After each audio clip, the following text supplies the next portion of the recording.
Jean, Lise, welcome. We're excited to have you here today. It's delightful to be here. Awesome. Can we have class outside? Next time. Let's just jump straight in. I'm curious to hear, what is the state of the market today? What is it going to look like tomorrow? Jean, you recently said in the press that we're halfway through this bear market. I'm curious if you still think that's true. And Lise, when are IPOs going to happen again? What is the state of the market? The words that pop to mind are probably not appropriate for a fortune state. Fair. We're in Aspen, so the market was, I would argue, way over its skis. And we hit, if you will, to torture this analogy, a snow snake, did a huge honkin' face plant, and now we're still wallowing around in the snow. And I think with time, and time, in my opinion, is not measured in weeks, we'll get back up. But what's the state of the IPO market? I'm going to have a really nice, calm summer because there's no action in the IPO market right now. And the reason is that money managers are, let's put it this way, the market is unpredictable, but it's not irrational. And having been a former fund manager, when you hit a rugged market period like this, the first thing you worry about is, am I going to have to give money back to my investors? And generally speaking, the terms of your mutual fund don't allow you to have a lot of cash. So if I'm going to have to give money back, I'm going to have to figure out, what am I going to sell? And so you stack rank everything in your portfolio. What am I absolutely not going to sell? And what's going to get the boot? And the things that usually get the boot first are the riskiest investments, and that would be, as you can see looking at the market, all the 2021 IPOs, because younger public companies are just by definition riskier than those that have been public for a while, and I'll stop this answer very soon. But anyway, so first you rank things, then you sell off the riskier investments. Then you begin to look around when we hit a low point in the market and say, are there any companies that I wish I had purchased earlier that are pretty tried and true? And those are the ones that'll come back first when we get there. That's, I don't know, is it Microsoft? Is it Intuit? Is it Atlassian? It's the companies that don't miss. And only when you've added to the positions in those, do you begin to go risk on? Do you begin to think about newer companies that will give you bigger returns as opposed to fear of something dreadful happening? And only then do you begin to look at things like IPOs. My bet is 2023. 2023, okay, good to know. Jean? So when I think the concept is, what's the state of the market, right? Sure, yep. State of the market. I think the better question is, what's the state of the market early in 2023? And the lens of the market obviously has forward-looking 6 months. And I'm going to make a prediction that who knows what's coming out tomorrow morning? Economic data, CPI number. Raise of hands if you've given the CPI number any thought. Shocking. I would have guessed that 2/3 of the people would have thought of that CPI number. So I expect it to be a big number. The market expects it to be a big number. The takeaway is going to be the Fed's going to need to do more work on July 27th. I think the actual market goes up on that. I think at this point, the market has moved beyond concern about inflation and interest rates. That is the A topic. That's the vortex. But I actually think the market is going further down and starting to think about length and depth of the recession. And I suspect that we will see during this earnings period negative commentary from companies. And so while we will probably get a boost in the market on Wednesday, I think we're going to see some essentially retreat that gains throughout this earnings period. And ultimately, to answer your question, you talked about this bear market view that I've had. We're more than 50% in cash. We were 60% in cash a few weeks ago. So we're starting to kind of invest in what we call as forming the bottom. And I just want to propose one thought when we think about the markets, is that whenever someone talks about the market, they'll say, but it's impossible to pick the bottom. Actually, it is possible. I'm not saying I'm going to do it. It is possible. The reason why it's possible is that you have to have a view of what the market's going to look like in 6 months. You can be wrong.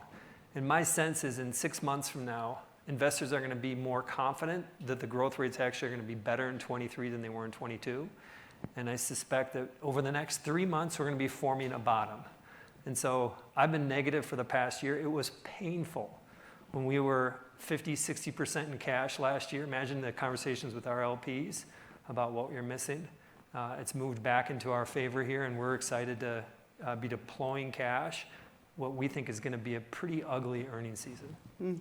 And remember, the market leads the economy. So when the market's been down, it makes perfect sense that it's been down ahead of the recession. And I would argue that the market has priced in the likelihood of a recession at 98%, whereas a bunch of economists are like, yeah, probably, but not so sure. So I'm going to agree with you that I think the path ahead is more optimistic, but not starting tomorrow.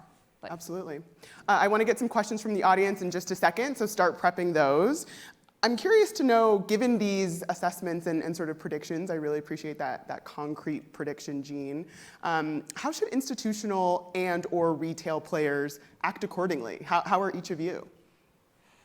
the institutions are in the audience. Let's ask them. I think, what's a great Warren Buffett statement? And I'm probably going to butcher it exactly, but it's something along the lines of, be scared when others are greedy, be greedy when others are scared. Well, others are scared. And so I think if you have patience, there's an opportunity to maybe pick and choose and, stick a toe in the water. And particularly, frankly, with crypto. But my sense is that if we can use an analogy of companies and stocks are like investors' children kind of thing. Investors think their children are more beautiful than they actually are. And I think that we're going to see some of that, that gray side here in the next few weeks. So my recommendation is first, just don't fall in love with your companies and recognize that there can be some pullbacks. And the concrete example I would give is probably a seventh grader in an investment course could tell us this, but it's true. It's just to dollar cost, just to say the market could be pricing a lot of negativity now. Maybe it jumps up, but maybe our kids aren't as beautiful as we think they are, and they're going to go down even further, but I still love them and I'll still own those. And it just kind of, the way we're framing it is this next 3 months, we're just going to be patient, judicious, and deploy as a weighting average. Any questions from the audience? we must be good. Yeah, let me ask a question for the audience, if I may. Please. Before I said, I asked if people cared about the CPI number. One of my theses is that it actually doesn't even matter anymore. I think the market, even though you read every headline, everyone's going to be focused exactly at 8:30 Eastern tomorrow morning what that number is. Does anybody have a view? The number is 8.6. That's what it was last month. The expectation was it would be 8.3. It ran a little bit hotter. And even though you may not have been thinking about it, I would just love a show of hands. I'm actually doing research right now, by the way. I would love a show of hands of who thinks the number is going to be greater than 8.6%. Who's kind of bracing for something that's ugly? Okay. And Good number of people, yeah. Got it. Okay. And there's probably some people that don't want to vote, so maybe by that measure, maybe half of the group thinks that it's going to be below it. There is this piece too, like I think it's going to be a hot number, but there's a piece of me that says, oh, I saw those gas prices go down and actually maybe it's going to be good. That needs that feeling inside you that says this is fully priced in, needs to be eradicated before we really hit the bottom. And so at the point where everyone's hands goes up and says it's going to be 9%, 9.5%, if everyone's hand went up there, I would say go, everybody take a break here, go back and buy some stocks. But we're still not there yet. We're still at a point where there's still debate and I think some optimism around how this is going to play out. Yeah. I want to jump in right here for just a second. I'm glad that you mentioned gas prices because we were talking about this earlier.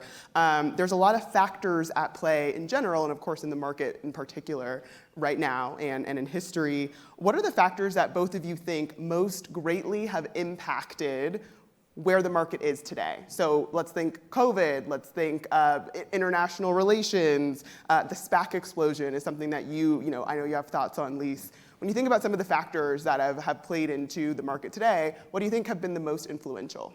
Well, my answer is yes. Okay, fair. Right? Yeah. It's all of them. All the above. We had an economy where, right when COVID first hit, we pumped a huge amount of funds into the economy at the same time that people weren't working, and then we had the supply chain issues we've heard about. So what's the economics 101 definition of inflation? Too much money chasing too few goods. That got people's attention. Add to that gas prices, add to that uncertainty about the economy, add to that we've got an interesting election coming up. I think, and add to that the fact that valuations were crazy, right? I mean, there was just more optimism than was justifiable. Eventually, stock prices reflect the discounted stream of future earnings. They just do. It takes a time for them to get there. But we were paying massive amounts for companies that are a little unproven. It's my view. Mine is housing. I think that like this is really bad, what's going on out there. We all know that. Probably this group doesn't feel it as much as everybody feels it. We won't go through the numbers, what the recent spike in interest rates and what it's been over the past few years. But if I'm the Fed, you got to take down the spike in housing. You actually have to bring housing prices down. And that only happened once over the last 30 years, after whatever that was, 2008, 2009. From peak to trough, it went down 28%, something like that. But it's pretty rare that housing goes down. But the Fed needs to tackle that, because that has an incredibly wearing effect on people. Imagine if you're in your mid-20s and you're trying to think about owning a home. It just seems like a dream, literally a dream. And so I think that, and you can kind of look at rifts on the housing and see how that plays out. You can look at lumber futures, for example, and they're at, call it 600-700 right now. Before pandemic, they're 400. I think they got to go down to 300. You think I'm crazy? But the Fed needs to just keep cranking rates to get housing under control, to make people feel that at least there's a sense of stability about their future. Absolutely. And Lise, you mentioned in your answer as well, valuations. Both of you in your roles in various capacities have had this intersection between both public and private markets. I'm curious how you think about the relationship between the two and how both the private and public markets influence each other. I keep going first. You want to No, go first? you go, yep. Oh, all right. Well, fine. Had you asked me a month ago or 6 weeks ago, I would have said the difference in valuation is as large as I've ever seen it, because we've obviously seen what happened to public stocks, but a lot of private companies raised money last year at very high valuations, and they've hit their numbers. They've done what they said they would do, and there's this belief that I did what I said I would do. I was worth $6 billion in December. I should be worth $8 billion now, not correlating that at all to the fact that institutional investors will take a look at what the multiples are on existing companies. So the bid ask, if you will, the spread was enormous. You can't miss what happened with Klarna earlier this week. The bid asks are coming back together. For those who haven't looked, the most recent raise is about 86% below where the last raise was. So we're not there yet, and I think a number of private companies are still optimistically assuming that their valuations will be close to what they were earlier, and not so much, not for right now. So coming closer, not there yet. I actually want you to answer that question, given your view Good point. At GV and just what you're seeing in the private market. We're a hybrid fund, but I think you probably have a better insight. Yeah, I think that there's definitely, obviously a very close correlation. I think sometimes it's easy to think in private markets that there's more upstream impact, right? Like you price a company or value a company at a certain amount and therefore hope that the public markets understand that, believe that, and price it accordingly. But we've seen that that's not necessarily always the case, right? And when you look at public markets, I think that there's been a more downstream impact versus upstream, where we're paying a little bit closer attention to what is happening in publics, and having that in some cases impact the way we think about pricing our private companies from a venture standpoint. So very close correlation, how we think about what comes first, kind of chicken or the egg. It varies depending on the market conditions. Let me ask you this, 3 years ago, do you think you'd be looking at the public markets? I would say yes, absolutely, at least in my vantage point. But I don't know if that's the case across the board when it comes to private investment. I remember. How do you think about this? Well, we had our first fund was a venture fund, and I didn't even know what the market was doing. I was totally clueless. It's like we're doing venture investing, we're in it for the long haul, and now we're a hybrid fund, so we look at both public and private. But I think that if I was just doing straight venture today, I would be paying a lot of attention to the public markets. Yeah, I think I agree with that trend across the board. More people are sort of paying attention to that as private investors. And I would say sometimes that looking upstream in a risk-on market is called the greater fool theory. Whatever I'm going to pay, the next guy's going to pay more. Except that's not happening right now. Yeah, absolutely.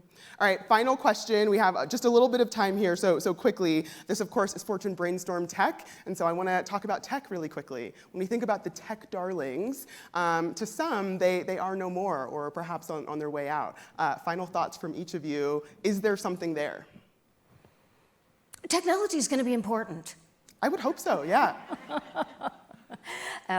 If you're asking me to pick which stocks are going to be the big winners a year and a half out, can't possibly do it. No idea. Let's see who weathers a difficult economic period well. Let's see who spends a lot of companies raised a lot of money over the last couple of years, and now let's see how they put it to work.